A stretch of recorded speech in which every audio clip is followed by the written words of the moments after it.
Ever send out a campaign and wonder if anyone's reading? For nonprofits, it's frustrating when your updates and appeals don't connect, especially when your cause truly matters. But stick with me here, and I'll walk you through proven email strategies that turn passive subscribers into active advocates for your mission. You've probably posted your latest campaign on Facebook or Instagram, but what happens if the algorithm hides it?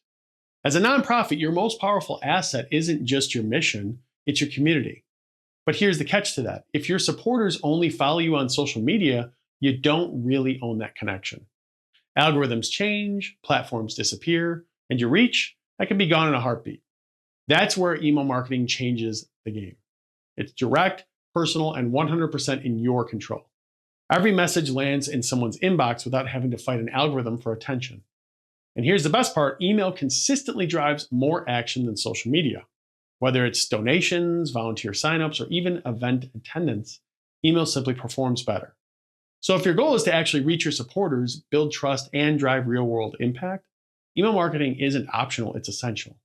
And no, you don't need to be tech-savvy or have a huge team to get started. All you need are a few basic tools, and we'll get to those here next. So first up, you need a reliable email marketing platform. Now, over the past decade, I've tested them all. So, MailChimp, ConvertKit, ActiveCampaign, Beehive, you name it. But the one that I keep coming back to and recommend to every nonprofit that I work with is Brevo. It's easy to use, budget-friendly, and gives you everything you need to manage your list, automate your emails, and keep your communication running smoothly without overwhelming your team. Now, if you want to try it out, good news there. You can do so absolutely for free by clicking right up here and signing up, or checking for a link in the description below. And to help you out, I also created a full review/tutorial that I'll link to in the description below as well to make using it as simple as possible. Now, if email marketing feels overwhelming and you're not sure where to start, well, good news, I've got something to make that easier too. It's called the Nonprofit Email Marketing Starter Kit, and you'll find the link to that in the description below. Inside, you'll get templates, checklists, and everything that you need to get started quickly without wasting time figuring it all out from scratch. And the last tool that you'll need is a sign-up form. So either on your website or a landing page that you can link from your social media profiles or receipts. The goal is to make it easy for people to join your list. And the good news is that Brevo makes it easy to do this as it's built right into the platform. And once you have all that figured out, it's time to figure out how to get more people onto your list. So let's cover that here. Okay, so here's a secret. Most people are way more likely to join your email list if they're getting something in return. Offer a free checklist, access to behind the scenes stuff, a downloadable story from your work in the field, or even entry into a giveaway. Make it feel like a thank you, not a sales pitch. And then put that offer on a simple landing page and link to it everywhere. So your website, social media bios, event signage, and even your donation receipts. This strategy works because of something called the law of reciprocity. When you give people something valuable, they naturally want to give you something back in return. In this case, that's their email address and permission to stay in touch. So if you host events, volunteer days, or webinars, talk about your list the same that you'd promote a major campaign. A quick ask like, if you want early access to our next initiative, join our email list. The link's on our homepage, right? That can go a long way. And yes, QR codes on event signage or materials still work like magic too. Remember, this isn't about pushing people to sign up. It's about inviting them to be part of something meaningful.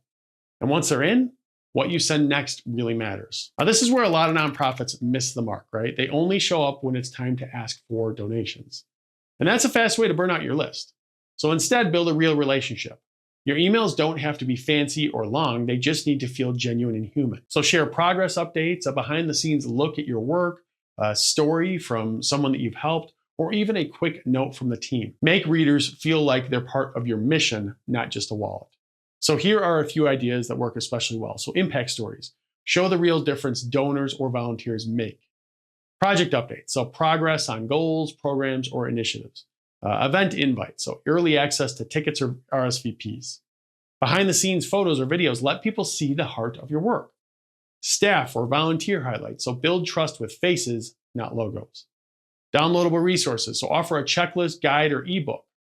And then personal notes, right? A short thank you from the program director or the founder. Then campaign kickoffs, so rally support for new initiatives. And then polls or surveys, so ask what supporters care about or what they want more of. You can even tell a story over a few emails, like a 3-part series sharing the journey of someone you've served from challenge to transformation. And yes, your fundraising emails still matter, Just don't make them the only thing that people see. Think of every email like a coffee chat with someone who believes in your mission. That mindset shift changes everything. But how often should you email your list? Well, the magic number is different for every nonprofit, but here's the rule. Be consistent, not overwhelming. If you only reach out when there's an urgent ask, people forget who you are, or worse, they unsubscribe. A good baseline is aim for 1 to 2 emails per month. That's often enough to stay top of mind without overwhelming your team or your readers. If you've got a big campaign or event coming up, it's totally fine to ramp things up temporarily.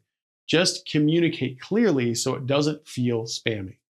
And here's the big thing, you don't need to sound like a marketing department either. One short, heartfelt update every couple of weeks goes a long way. Think of it like showing up in someone's inbox is the same way that you'd show up at their door, right? Friendly, honest, and full of purpose. Now from here, let's talk about how to make those emails actually get opened and clicked. So first, start with a great subject line. If it doesn't grab attention, it won't get opened. Treat your subject line like a text message to a friend, right? Short, real, and a little intriguing. So examples, she almost didn't make it, or we've got big news and you're the first to know, or a quick thank you from all of us. 2, write like a human. So avoid sounding like a press release. Be conversational. Speak to one reader, not a group. And 3, keep it short and skimmable. So break things up with spacing, use bullet points, and include visuals when you can. Emails with images or embedded video links often perform better as well. Then 4th, end it with one clear call to action. So whether it's donate now, join the team, or watch this story, make the next step obvious and easy. Every email should feel like it has a purpose, and only one purpose. One email, one ask. Now, once you're sending emails, how do you know if they're working? Well, don't worry, you don't need to become a data analyst for this. But here are a few simple metrics that are worth watching. So your open rate, that tells you if your subject lines are working. Nonprofit benchmarks are usually around 20 to 30%. Click-through rate, CTR, that shows you how many people clicked on a link in the email. If it's low, maybe your call to action wasn't clear or compelling enough. And then lastly, unsubscribe. So don't panic if people leave, it's normal. Focus on nurturing the people who stay. These numbers give you clues about what's actually connecting with your audience. And over time, you'll start to see patterns, and that helps you get better with every send. So at this point, you've got everything that you need to start building an email list that supports your nonprofit's mission and grows your impact. You understand why email matters, how to get started, how to grow your list, what to send, and how to improve over time. So here's a simple first step. So first off, click right up here to sign up for Brevo, and then create a landing page. And again, the tutorial is in the description that'll walk you through that. Offer something meaningful. So a resource, a thank you message, or a downloadable impact story, and share that link wherever your supporters already are. That single step could change how you fundraise, recruit, and communicate forever. And if you want extra help, again, as a reminder, I've created a starter kit just for nonprofits. It's packed with pre-written email templates, campaign ideas, and a checklist to keep you on track from day one. You can find the link to that below as well. Because when you own your audience, you're not just spreading awareness, you're building a movement that actually lasts. As always, thanks for watching. And if you have any questions at all, shoot me a comment below. But otherwise, I'll see you in the next video.